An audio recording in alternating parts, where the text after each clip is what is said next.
Hi all, welcome back to Ashkami. After a long period of time, since I was busy with my work, I was not able to give out video for some period. So today I've come up with a question paper discussion of a recently conducted Kerala PSC exam that was for multiple posts like work assistant, assistant chemist and analyst in various government-owned countries. So this question paper discussion will be in different series, and in each series you'll be having some 5 to 6 questions, and I am following question paper A, and the question paper code is 28 bar 2022. So let's get started. So let's have the first question, which is based on the line spectrum of hydrogen. So what is the shortest wavelength line in nanometer in the Lyman series of hydrogen spectrum? And you are provided with 4 options. So in order to solve this particular question, you need to have an idea regarding the various series of hydrogen spectrum. So these different series are produced when the electron of that hydrogen atom is making a transition from higher energy level to a lower energy level. So this is the figure representing the various series of hydrogen spectrum. So when the electron is making a transition from higher energy level, say n equal to 2 to infinity, to a level or the lowest level, that is n equal to 1, you'll be getting a series known as Lyman series. Similarly, when the transition is from higher energy level to n equal to 2, it leads to Balmer series. And similarly, when it is from higher energy level, say n equal to 4, 5, 6, etc., to n equal to 3, it leads to Paschen series, bracket series, and so on. And these are the different series that is possible for hydrogen atom. And you are also having a series called Humphrey series, where n1 equal to 6 and n2 equal to 7, 8, 9, etc. And in the last column of this table, you can see the region of electromagnetic spectrum in which these series will occur. For example, the Lyman series, normally it comes in the UV region, Balmer series in the visible region, Paschen, bracket, and Fun in the infrared region. To be more precise, Paschen series will be in the far infrared region, bracket will be in the infrared region, and Fun will be in the near infrared region. Okay, so these are the different series that is possible for hydrogen or hydrogen-like atoms. Now, in order to solve this particular question, you need to have a formula which is like 1 by lambda is equal to nu bar. That is inverse. The reciprocal of wavelength is always wave number. That is equal to R, which is a constant, into 1 by n1 square minus 1 by n2 square. So from this table, you can have the n1 and n2 values of various series. So in this particular question, so before that, this is wave number, that is nu bar, and this is lambda is wavelength. R is known as the Rydberg constant. N1 and N2 have the integral value, that is you will be normally having the integer value excluding 0. And Rydberg constant is a constant that you make use of in this particular equation, and the value of Rydberg constant is very easy to memorize. That is, it is normally 10, 9, 6, 7. I'm sorry, this is 8. It's not 5, it is 8. So it is very easy to memorize 10, 9, 6, 7, 8. So this is the value of Rydberg constant. And this question can be solved by substituting the values of n1 and n2. So in this case, 1 by lambda, that is equal to nu bar, that is equal to 10, 9, 6, 7, 8 into 1 by, in the case of Lyman series, you know that n1 is 1 minus 1 by n2. So you need to have the value of n2, which is the state from which the transition is taking place. Normally, we know that wavelength and energy is inversely related. Okay, so wavelength and energy is inversely related. So in order to have the shortest wavelength, you need to have the higher energy transition. Higher energy transition means energy of transition normally depends upon the energy difference between the two energy levels between which the transition is taking place. That is normally if you're having two energy levels like E1 and E2, it means that the energy that an electron need to have in order to make a transition from E1 to E2, that is represented by delta E. So that delta E will be inversely proportional to wavelength. So this is the relation that we have. So in order for the hydrogen spectrum to show the shortest wavelength, it should correspond to the transition of highest energy. So when this E1 or say the energy, this is corresponding to the first energy level because this is the Lyman series that we are talking about. The N2, this is N1. N2, the maximum possible value that you can have is infinity. Then only you will be having the maximum energy difference between the two levels, so that the wavelength is the shortest one. Therefore, the value of N2 that is required for Lyman series of hydrogen spectrum with shortest wavelength is nothing but that is infinity.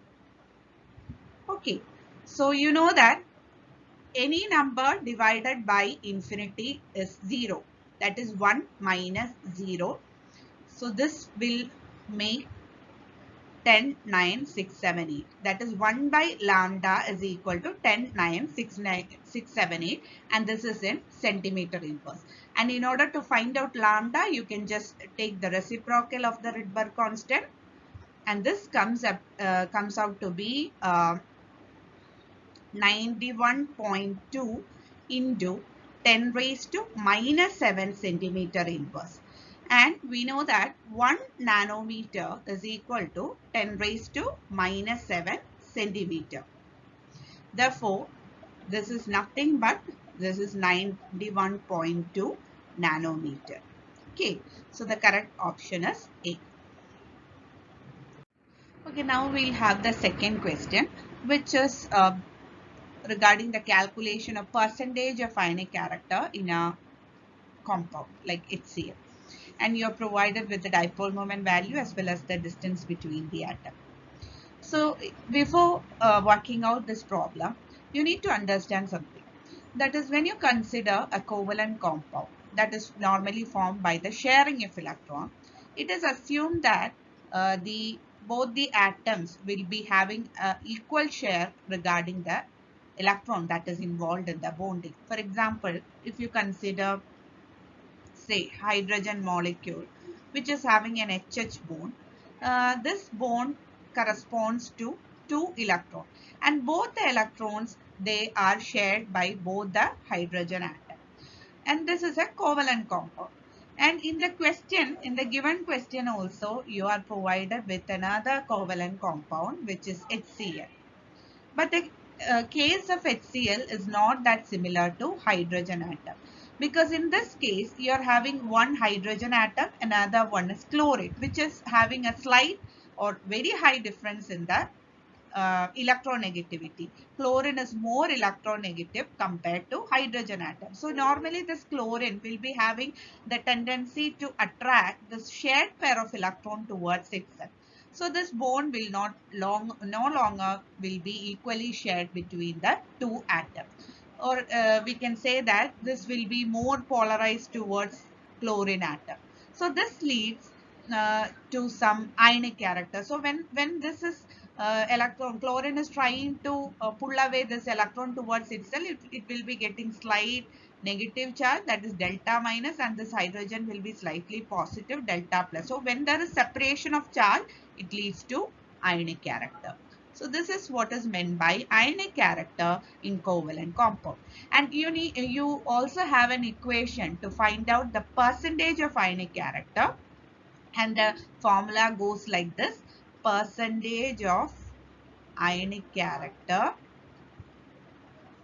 is equal to Q by E into 100, where Q is the actual charge, actual partial charge in the molecule, and E is the charge of electron, which you know it is having a constant value of 1.6 into, to be more precise, 1.602 into 10 raised to minus 19 coulomb. So this is the equation to find out the percentage of ionic character, which is Q by E into 100. Now in the question, you are not given the value of Q, but you are provided with another two value, which is dipole moment and distance between the atom. So again, in order to find out the value of Q, you need to have an idea regarding what is dipole moment. Dipole moment is nothing but it is a product of charge into distance. That is, when you are having a separation of charge like delta minus for B and delta plus for A, the charge on these two atoms, when it is multiplied by the distance, which is R, that is equal to Q into R, you will be getting the value of dipole moment. And you will get the value in a unit known as dBA. But in this present problem, you need to have a value in meters. So you have to convert this dBA into meters. For that, you have to multiply with a value called 3.335 into 10 raised to minus 30 coulomb meter. So this is the value of 1 dBA. 1 dBA is equal to 3.335 into 10 raised to minus 30 coulomb meter. And more than that, R value, that is distance between the atom, is also given in picometers, which is 127 picometer, and that also you have to convert it into meters, which is 1 picometer is 10 raised to minus 12 meter. So you have all the value in SI unit. Now you can actually work out the problem quite easy.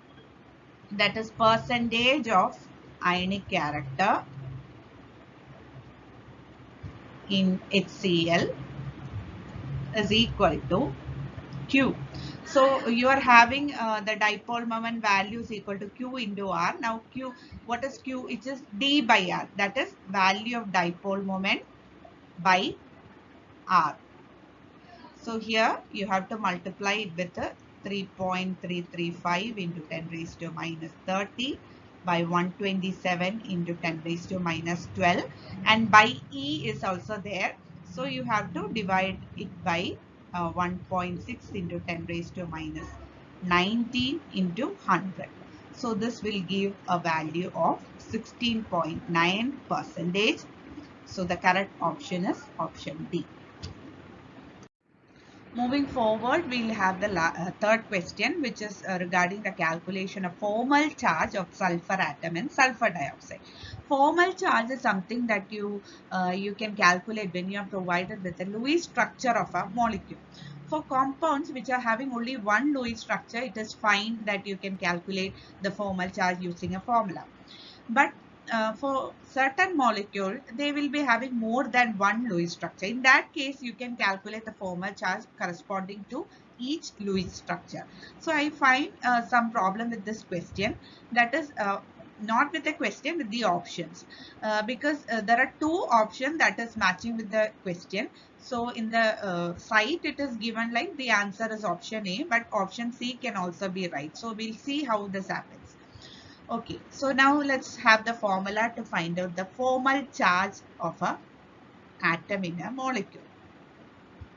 Formal charge is equal to V minus L minus B by 2, where V is the valency of the atom that we are talking about.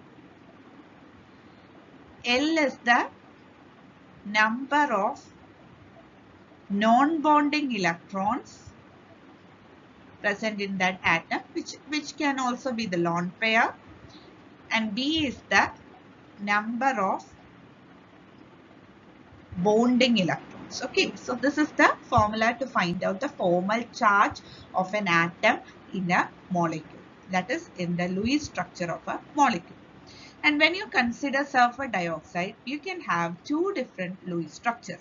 This is the first structure, which is having a combination of both single and double bond between the sulfur and oxygen atom. So that is actually a resonance hybrid of two different canonical structures. And the second Lewis structure is the one which is having only sulfur oxygen double bond. There are no sulfur oxygen single bond. Okay, so these are the two structures, Lewis structures possible for sulfur dioxide. So we'll calculate the formal charge for each structure. Now we are calculating for sulfur atom in various structure. Okay, so when you consider for this particular case, it is like sulfur. We are talking about the formal charge of sulfur.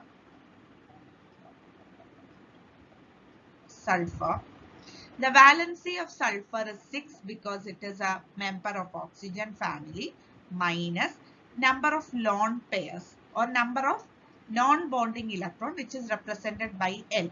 So when you consider the sulfur atom, you can see that you need not consider the charge. So when you can consider any one of the structure because both the structures are the same. So if you consider the sulfur atom, you can see that there is one lone pair or non-bonding electron present in sulfur atom. So the value of L is 2 minus, and coming to the number of bonding electron, you can see that there are 3 bonds around sulfur atom. So each bond corresponds to 2 electrons. So 2 plus 2 plus 2, there are 6 bonding electrons. So you have to divide by 2.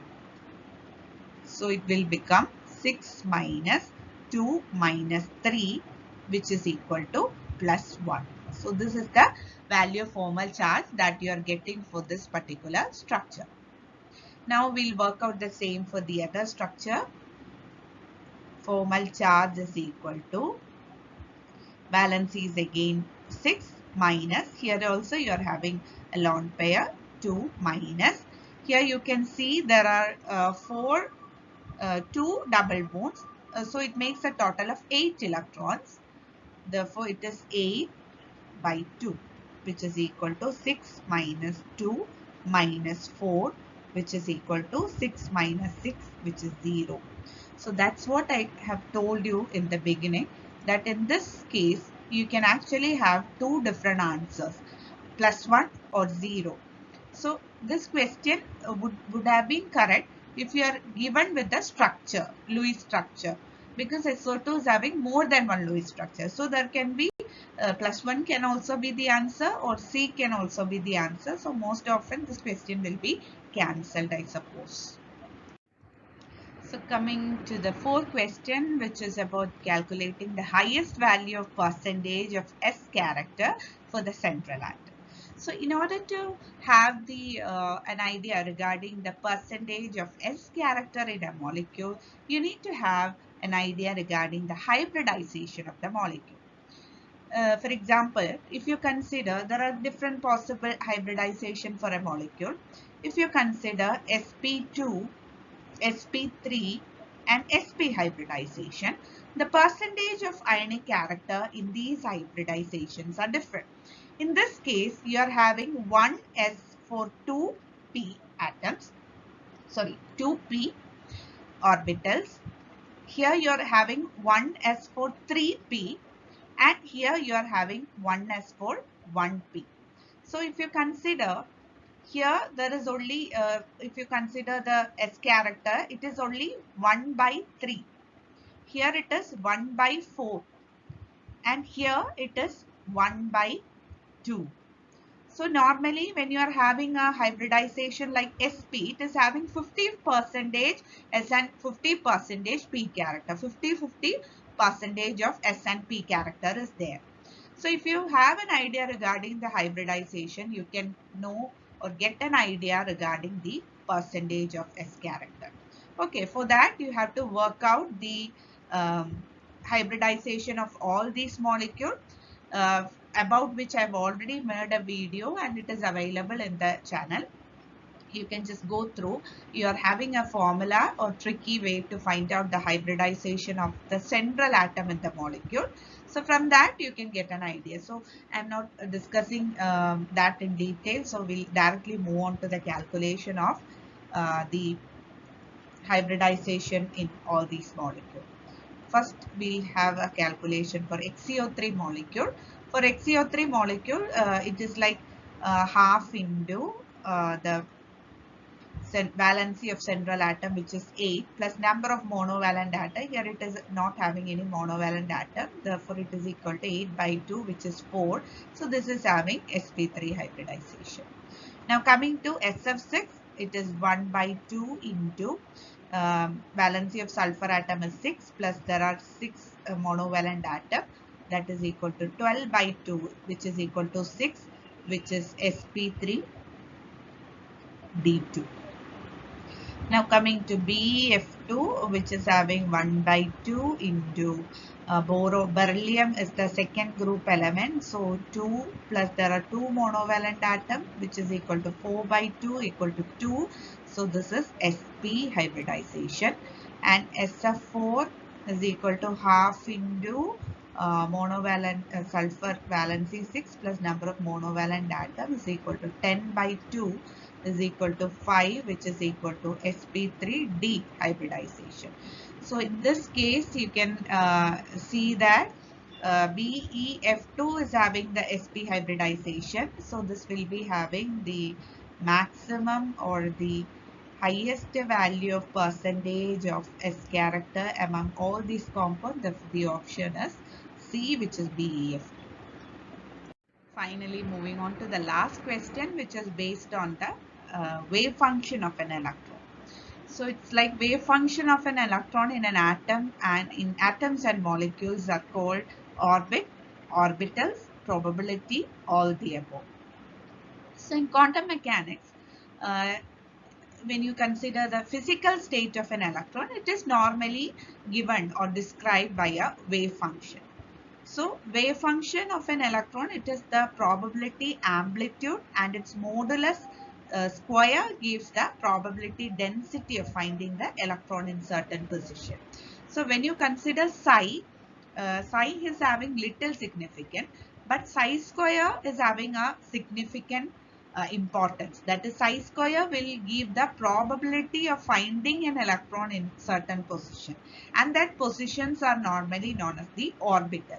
Therefore, psi, wave function of an electron in an atom and molecules, are generally represented as orbitals. And an orbital, if you go for a definition for orbital, it is the three-dimensional space around the nucleus in which the probability of finding an electron is maximum. Okay. So therefore this answer for this question is option B, which is orbital.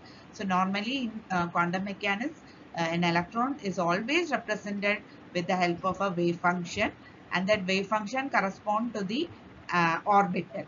And when you consider the square of that wave function, it will give the probability of finding the electrons in certain position, which is normally the orbital. And when you consider the wave function for an orbital, this is given by this particular equation. Psi NLM r theta phi is equal to RNL R YL MI. Here R is the radial component and Y is the spherical harmonic component. I've just given this formula. It is not that necessary to have an idea regarding this one. So we'll see the discussion of this equation and all when we are discussing a problem which is related to this one. Okay. So the answer is B, orbitals. So this is just the hydrogen atom wave function for different quantum value. So in the previous slide you have seen a formula, and by substituting the various values of N and L, you can have different values for psi. So when N equal to 1 and L equal to 0, this value actually corresponds to 1s, this corresponds to 2s, 2p, etc. So that's all for today's video. Thank you for watching, and if you like, please do subscribe and share. And I'll be coming soon with the next part of this question paper discussion. Until then, Please take care and bye-bye.